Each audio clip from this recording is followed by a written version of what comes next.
पायावर शीर्षात दंडवत प्रतिपादित करून आजच्या या दुसऱ्या दिवसाच्या प्रथम पुष्पाला सुरुवात करतोय। माता भगिनी, बालगोपाल, पुरुष विभाग असतील, सखे सोयरे, मिष्टमंडळ आणि आयोजक मंडळी यांच्याही चरणावर साष्टांग प्रतिपादित करून आजच्या द्वितीय दिवसाच्या कथेला सुरुवात करतोय। शिवलीलामृत ही असीम कृपा करून देणारी कथा आहे। मनुष्याचे भवरोग आध्यात्मिक, दैविक, भौतिक तापांपासून निवृत्त करून देण्याचा संकल्प घेणारा हा ग्रंथ आहे। प्रत्येकाच्या ठाई शिव आहेच, शिवाशिवाय मनुष्य चालू शकत नाही। चाले हे शरीर कोणाची या सत्ते, कोण बोलवितो हरिवीण। या शरीराला चालवणाराही तोच आहे, पण तो म्हणणारा कोण? तो परमपिता परमेश्वर कोण? त्याचं नाव काय, त्याचं स्वरूप काय, त्याचा आकार काय? जो प्रत्येकाच्या हृदयामध्ये आहे पण दिसत नाही, भासतो पण डोळ्याने दिसत नाही, असा कोण? त्याला ओम असं म्हणतात। प्रकृती आणि प्रवृत्ती याच्या पलीकडे जाणारा जो मार्ग आहे त्याला ओम असं म्हणतात। स्थिती, प्रलय आणि संचरण या तिन्ही वृत्तीतून जो परार झालाय, राजस, तामस आणि सात्विक तिन्ही वृत्तीपासून जो दूर लोटून गेलेला आहे, असा ओम, ज्याला आकार नाही, उकार नाही, गंध नाही। महाराज म्हणायला लागले, ओंकार बिंदू संयुक्तम नित्यं ध्यायन्ति योगिना कामन्दं मोक्षदं चैव गोविंदाय नमो नमः। ज्याला आकार नाही, उकार नाही, चंद्र नाही, बिंदू नाही, असा ओम, जो लिहितानाही अक्षरामध्ये लिहिता येत नाही, ओम। या ओमची मोठी गंमत आहे। नुसतं रामदेव बाबा म्हणत होते ओम म्हणा म्हणे, सकाळी सकाळी उठून काय म्हणत होते योगासनामध्ये? ओम म्हटल्यानं आपल्या डोक्याच्या नसा कशा होते? मोकळ्या होते। पण एक कोणीतरी व्यक्ती कुटुंबात असते ते रोज ओम ओम म्हणते। ओय, ओंकार तो स्वरूप आहे, तो आकार आहे, तो रूप आहे, त्याला गंध नाही आणि आकार नाही, उकारही नाही। आणि भगवंत म्हणायला लागले या शिवलीलामृत चरणामध्ये, ग्रंथामध्ये, की पंचाक्षरी मंत्र आणि षडाक्षरी मंत्र या दोन मंत्राला मोठी जागा आहे। पंचाक्षरी मंत्र म्हणजे ओम नमः शिवाय म्हणजे षडाक्षरी मंत्र आणि नमः शिवाय म्हणजे पंचाक्षरी मंत्र। पहा, लक्षात येते काय तर पहा। भगवंत म्हणायला लागले या कथेमध्ये आम्हाला काय घेता येईल असं तुम्ही सांगा। त्रिताप पापापासून आम्हाला दूर व्हायचंय, या त्रितापाच्या झाडणीपासून आम्हाला दूर लोटायचंय, दुःख नाहीशे करायचे, असा काहीतरी आम्हाला मार्ग सांगा। तर मग काय करा? हे मनुष्या, तू ओमचा जप कर, ओंकार मुखातून म्हण, ओम नमः शिवाय सतत सतत म्हण। काय होईल यानं? असाध्य ते रोग साध्य होतील। कोणीतरी अन्याय आपल्यावर अत्याचार करीत असेल तर तो मुक्त होईल।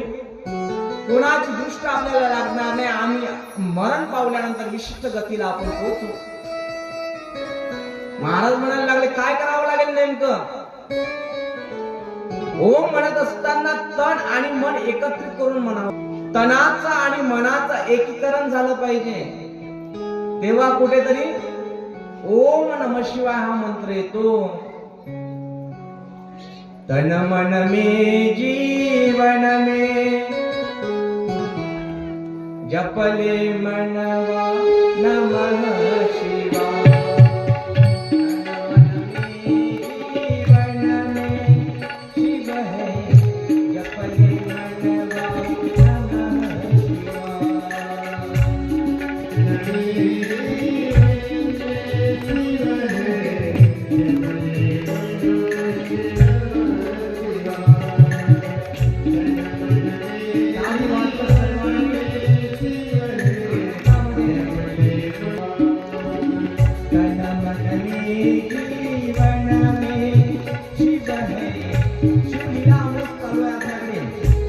जेणेकरून तुमच्या मुखातून काही शब्द निघावे बोलावे याकरिता मागे मागे म्हणत चला. थोडस म्हणण्याचा प्रयोग आवाज जरी बरोबर नसेल, म्हणता जरी येत नसेल तर त्या भगवंताला फक्त तुमची भक्ती पाहिजे. आवाज आपला भगवंत आहे म्हणून या अंतःकरणाच्या हृदयाच्या आपल्यापासून म्हणण्याचा प्रयत्न करा. एकदा परत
तन मन में जीवन में शिव है जपले मनवा.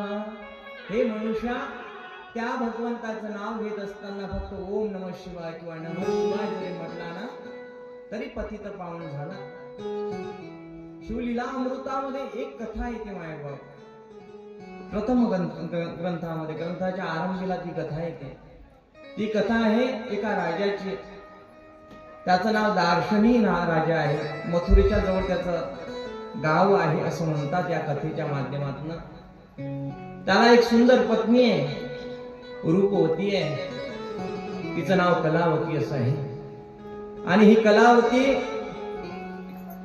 आपल्या पतीला उपदेश करते. तन मन में जीवन में शिव है जपले मनवा नमः शिवाय. जे तुला आजून आणि बाजूला दिसतोय हे नाशिवंत आहे, ते तुझ्या सोबत येणार नाही बाबा. असीम कृपा जर तुला लागत असेल तर त्या भगवंताच्या चरणावर तू लीन हो, जेणेकरून तुझ्या मनामध्ये त्याच्याविषयी प्रेम जडेल. ते प्रेम जडलं की मनामध्ये आकार रूपामध्ये तो भगवंत स्थापित होईल आणि ईशा सारखं तू जे म्हणशील ते काम होईल. तन मन में जी प्रतिरेखेची वाहणी ते लागता मनी लागे धनी. ते म्हणती उघडली खाणी. ज्ञानोबराय म्हणतात रूपाची. अशी काही रूप मी तुम्हाला सांगेल त्या भगवंताचे की खाणीतल्या निघणारे जे हिरे आहेत, मौल्यवान हिरे आहेत. विविध प्रकारचे हिरे ज्याप्रमाणे हातामध्ये आल्यानंतर तो सापडल्यानंतर आनंद होतो आणि आनंद तिथपर्यंत होत नाही त्या जोपर्यंत त्या हिऱ्याला तुम्ही आकार देत नाही. त्याचं महत्व कुठपर्यंत जेव्हा तुमच्या हातामध्ये येईल आणि हातामध्ये आल्यानंतर तो त्याचा विक्रय तुम्ही व्यवस्थित कराल आणि त्याच्यापासून मिळणारी जी रक्कम आहे ते तुमच्या कुटुंबामध्ये लावाल तिथपर्यंत. इथे कलावती आहे आणि दार्शनिक नावाचा राजा आहे, मोठा यदुवंशी आहे आणि काशी राजाची कन्या ही कलावती आहे. वडिलांचं लालन पालन झालं आणि तिनं आग्रह केला आपल्या पतीसोबत, कनकांद्री सैती मेदनीची वजन करावया जावा कुठून व्योमो साठे संपूर्ण, कोणत्या मापे मोजू आता प्रकाशावया आदित्या दीपाता सरता केवी होय. महाराज म्हणायला लागले, नागेंद्र कुंडल आहे तो रामरावजी आजोबा, त्याचं नाव नागेंद्र आहे, त्याचं नाव नागचर्म परिधानम आहे. नागेंद्र कुंडल म्हणजे कानामध्ये नाग आहे त्याच्या, असा कोण शिव आहे. नाग पर्चन आहे कंबरीलाही, त्याला करोडा म्हणून नागच बांधलेला आहे. त्याच्या हातालाही नाग आहे, कानातही नाग आहे आणि गळ्यामध्ये काय आहे, विष आहे. तो असा परमेश्वर आहे की त्रितापाची झाडणी करून देणारा आहे. त्रिनयना त्रिगुणातीत त्रिताप शमन त्रिवेदी भेद रहित, त्रिताप करून देणारा आहे, तिन्ही तापाला दुःख दूर करून देणारा असा कोण आहे, शिव आहे. आणि तीन नेत्र आहे, तीन नेत्र त्याला आहे, दोन नेत्र प्रत्येकाला असतात, हो की नाही. दोन नेत्र सगळ्यांनाच असते, काही काहींना नेत्र असते फक्त ते मटमट पाहतात असे नाही ना. काही काहींना नेत्र असूनही ते बरोबर जातील असं काही सांगता येत, व्यवस्थित दिशेनं जातील असं काही सांगता येत नाही. काही काही लोकांना डोळे असूनही व्यवस्थित काम करत नाही, ते त्यांना सांगावं लागतं, कार्य करावं लागतं त्यांच्यासाठी. दोन डोळे असले म्हणजे त्याला दिसते असं नाही आहे, दोन कान आहे म्हणजे त्याला ऐकू येते असं आहे का, नाही, तसं नाही. ते माणूस आहे वा मोठा सुज्ञ आहे असं काही आहे का, तो चांगले कपडे घातले त्यानं फक्त मनात त्याच्या कपट आहे, तो दिसत नाही, फक्त त्याचे दाखवाचे दात आणि खाण्याचे दात वेगळे आहे. माणसासारखा जगाच्या पाठीवर कोणी विचारी नाही, ती प्रामाणिक आहे, ती भीतीला सोडून कुठंच जात नाही. माणसानं पती धर्मामध्ये शिकलं, एवढं प्रेम केलं, काय प्रेम करायला पाहिजे आपल्या पतीसोबत की पती कुकडे जावंच नाही, एकनिष्ठ भाव त्याच्या अंतःकरणामध्ये निर्माण झाला पाहिजे, नाही का. कोंबडी काय खाते, किडे, शिपलक, वेळ आली तर सापही खाते. कोंबडीला कोण खाते मग, बैराय मी ऐकून येत मला. माणूस बिचारी आहे का कोंबडी, वा रे वा. माणूस ज्याला खाते तो एक कोंबडी आहे, ती विष खाते आणि ती विषाला पोचवते हा मनुष्य. मनुष्य किती विचारी असत, याचे फक्त दाखवायचे दात आणि करण्याचे दात, खाण्याचे दात वेगळे वेगळे आहे, यानं सोंग घेतलाय. मनुष्य दिसतो तसा नसतो, म्हणून तर जग फसल्या जाते मायबाप. आता नवीन ट्रेड निघाला, मुलांचे लग्न होऊन नाही राहिले ना, तर लोक आता माळा घ्यायला लागले, पोरं नवीन नवीन. सासऱ्याला पहिल्याच रात्री दाखवू देतो, गेल्यानंतर मी माळकरी आहे म्हणते, माळ आहे माझ्या वेळात. कारण की आता काळ मागच्या वर्षीपेक्षा उलट झाला. ईश्वर साहेब, तुमच्या वेळेस होऊन गेलं ते भेटलं तुम्हाला, आता कठीण आहे का असं मी म्हणतो. याच्या मागचं तात्विक अर्थ काय, माझं सांगायचं तात्पर्य काय? जो काळ होता तो परावृत्त झाला, परिवर्तनशील झाला, गतिमान असल्यामुळं आता मुलाला मुलगी देणं कठीण होऊन राहिलं आणि त्याला मग सोंग घ्यावं लागतं विविध प्रकारचं. या सप्ताहाचं आयोजन करू दे, याच्यामध्ये सहभागी होऊ दे. अरे बाप्पा, माझा मुलगा त्या सप्ताहात धावते, आरतीला जात असते, हरिपाठात येऊन बसते, सावरला जाते, टिक्का बुक्का लावलाय, त्यानं माळ घातली आहे. हे बायांगाचं सोंग आहे त्याचं सगळं काही. आज तो कसा काय, तो 6 महिन्यात दाखवते तिले, त्याचे पत्ते तो उघडत नाही 6 महिन्यापर्यंत. त्याचं जीवन हे असं आहे, तो बायांगाकडे जास्त लागत आहे. मला चांगलं कोणीतरी म्हणावं, पण मी अंतर्मनात कशी आहे याचं विवरण तो करत नाही. इथे कलावती आपल्या पती धर्मामध्ये आल्यानंतर एक गुरु करते. दुर्वासा महाराज तिचे गुरु होतात आणि गुरु जीवनामध्ये आल्यानंतर, गुरुची प्राप्ती घडल्यानंतर कलावतीचं घर जे आहे, महाल जो जिथे आहे तो वेगळा आहे आणि राजाचा महाल वेगळा आहे. अशा परिस्थितीमध्ये या दार्शनिक राजाला मनात भावना होती भोगाची, कारण की कलावती सुंदर आहे. आणि ही कथा कोण कोणाला सांगून राहिलं? नैमिषारण्य शौनकादि सुमती सुता प्रति प्रश्न करती, तो चिदाकाशीच्या रोहिणी पती करीत श्रवण कीजे. 88,000 ऋषीमुनी आहेत. सनक, सनानंद, सनातन, सनत कुमार आणि सुतजी महाराज त्यांना कथा सांगून राहिले. लक्ष करा, कथेमध्ये आपण प्रवेश करून राहिलो. ओम नमः शिवाय म्हटल्यानं काय होते याचा तात्विक अर्थ करून राहिलो. थोडस का तुमचं कोणाची आहे? शिवजीची आहे, शिवजीची आहे, शिवजीची आहे. हे अमृत पान करून देणारी आहे. जिसे श्रवण से मिट जाती है, जिसे श्रवण से मिट जाती है.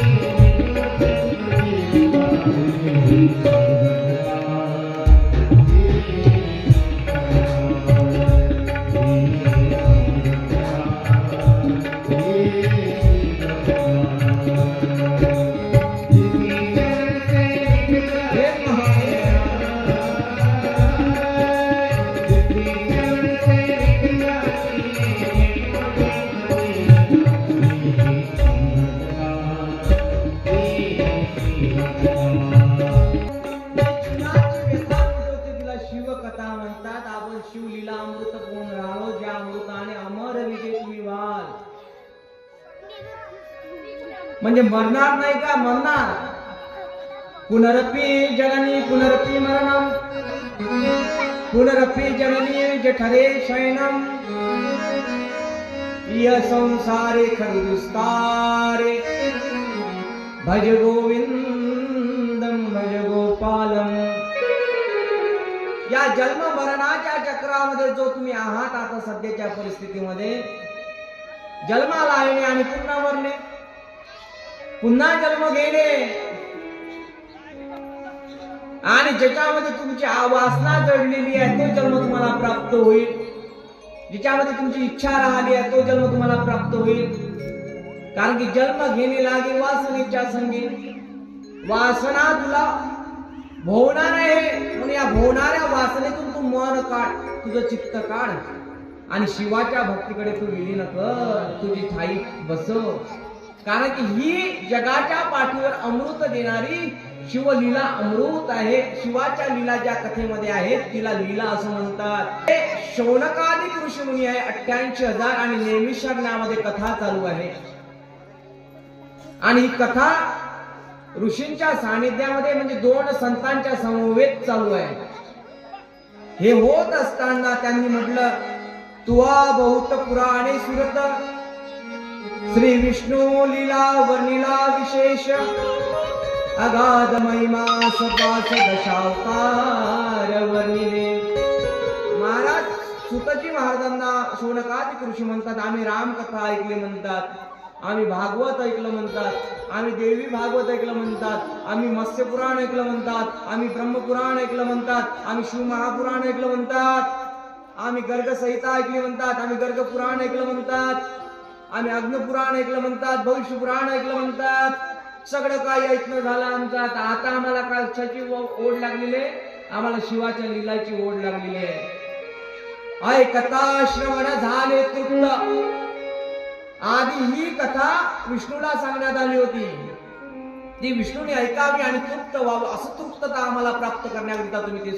तेव्हा सूतजी महाराज शौनकादी ऋषीमुनींना आपल्या समोर प्रगट करतात. दार्शनिक मथुरा क्षेत्राजवळ एक राजा आहे. काशी नगरी मधली जी स्त्री आहे तिचं नाव कलावती आहे, आणि ती कलावती स्त्री धर्म सांभाळणारी आहे. स्त्रीचा धर्म काय असतो मायबाप, ही कलावतीच्या चरित्रावरून माहिती पडेल.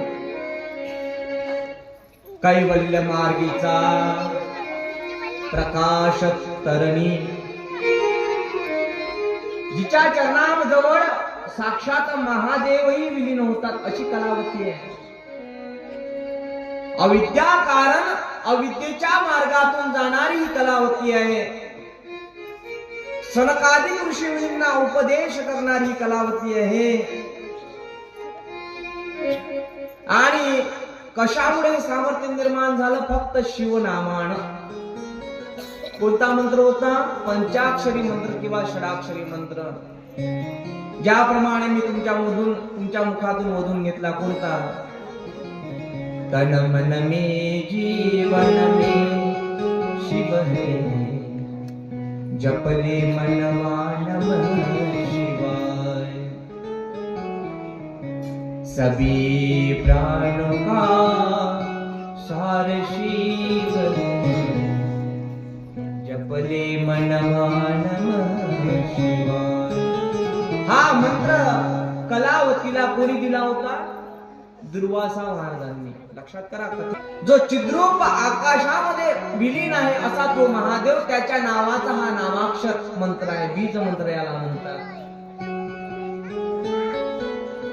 या मंत्रापेक्षा मोठा मंत्र नाही जगाच्या पाठीवर.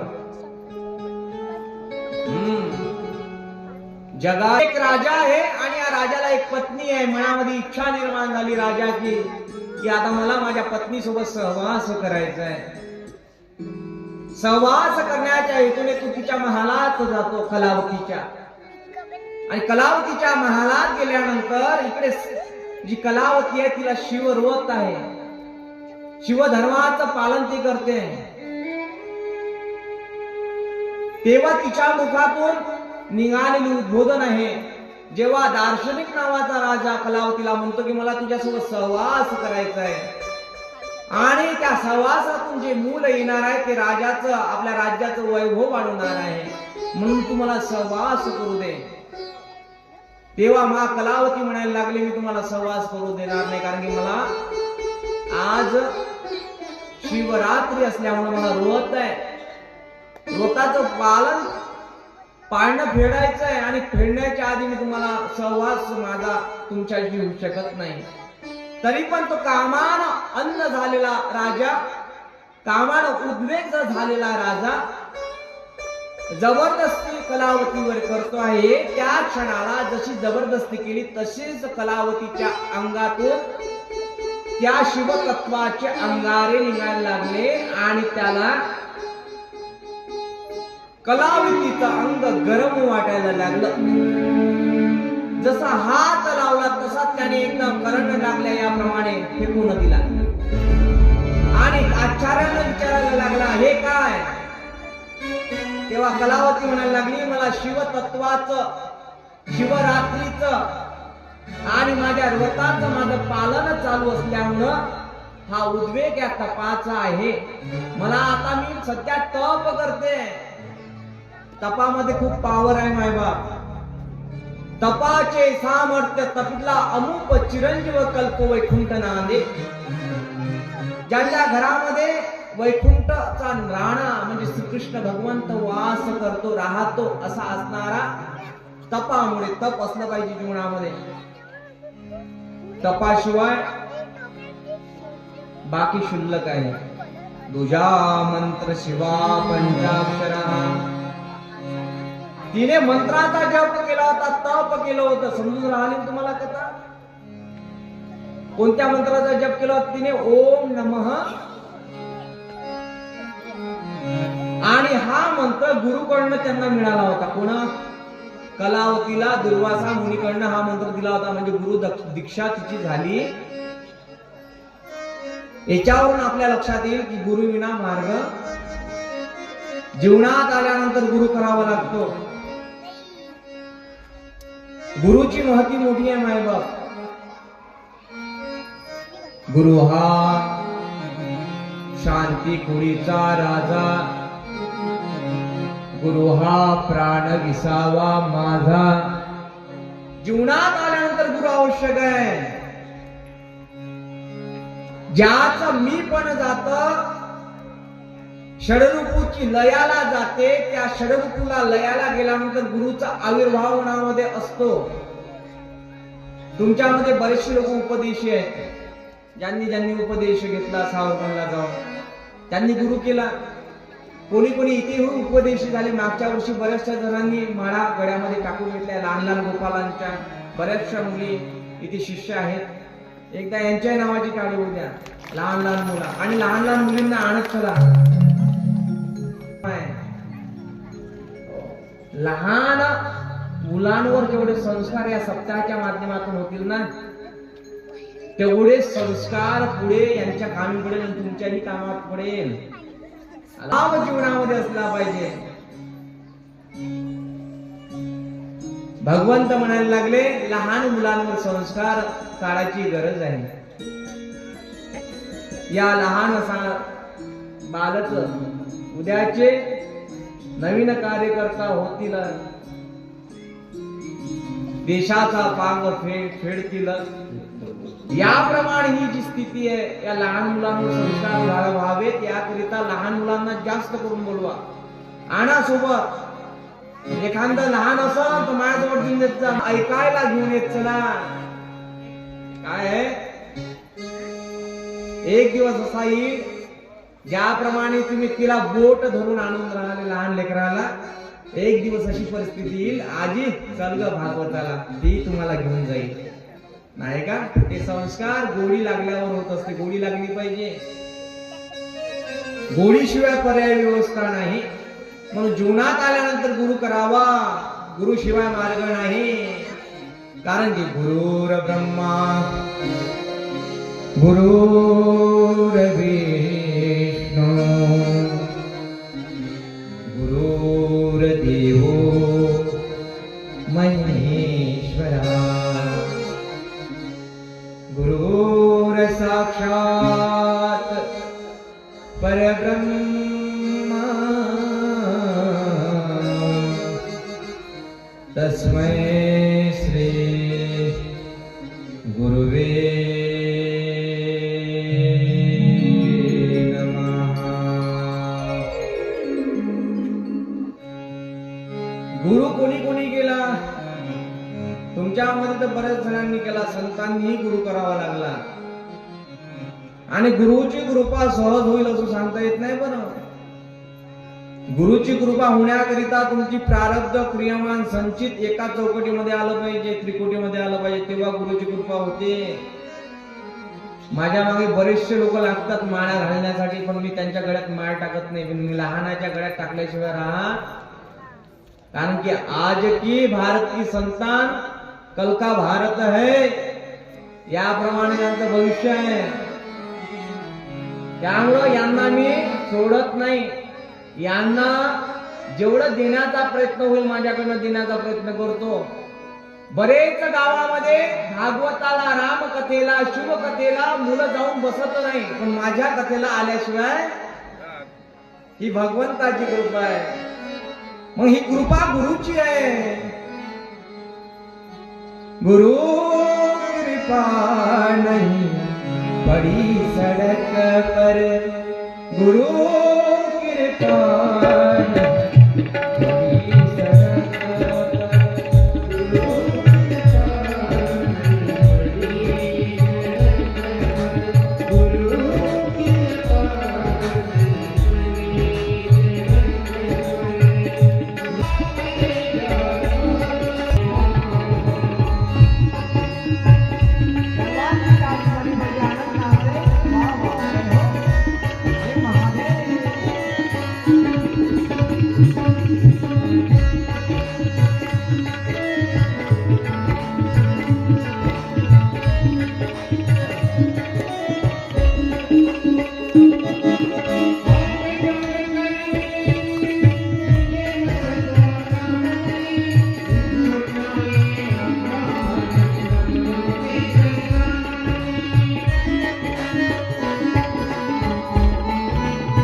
कृपान पड़ी सड़क पर मेरा मैदानो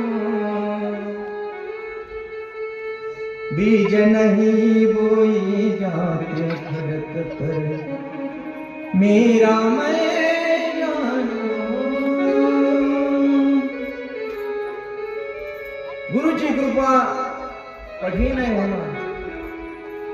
ज्यांना कोणाला सावरबंदला जाता आलं ते भाग्यवान आहात.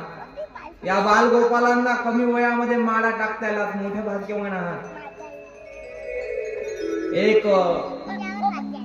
कृपा नहीं पड़ी सड़क पर साधी गोष्ट नाही माळ टाकणं. पतित पावन मनुष्य झाला पाहिजे.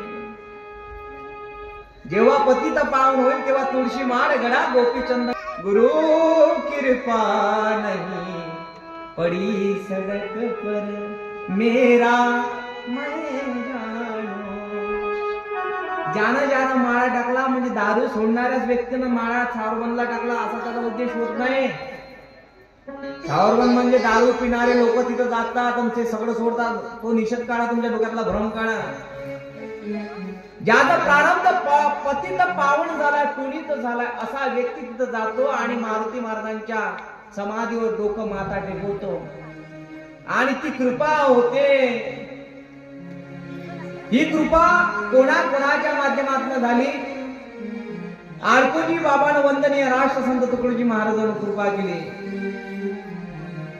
संत आडकोजी ने कृपा सिंचन कर दिया, तब से भजन लिखने पड़ा. वंदनीय राष्ट्रसंत तुकडोजी महाराजांवर कोणाची कृपा आहे? आडकोजी बाबाची. आडकोजी बाबाची कृपा. आडकोजी महाराजांवर कोणाची कृपा आहे? तर मंजुळा माईची. ही परंपरा आहे. ही परंपरा आताची आहे का नाही? गणित नाथापासून चालत आलेली आहे परंपरा. आदिनाथ गुरु सकळ सिद्धांचा मशिंद्र तयाचा मुख्य शिष्य. मशिंद्र आणि बोध गुरशासी केला, गुरश वडला गहनी प्रती. गहनी प्रसादे निवृत्ती दातार ज्ञानदेवा सार जोजविले. ही कृपा आहे, गहिनीनाथाची कृपा निवृत्तीनाथावर झाली. रुक्मिणी आणि विठ्ठलपंत कुलकर्णी घरामध्ये होते, विचार करत होते आपल्याला मुलं बाळ का होत नाहीये, कसं करावं. या देवदेवतेचं पूजन करू दे, त्या देवदेवतेचं पूजन करू दे, दारोदार फिरले. एका चित्तामध्ये बसवलं विठ्ठलाला आणि त्याचं पूजन करायला लागले. पण मूल काही होत नव्हतं, कारण की संन्यास घेतल्यावर परत आले होते.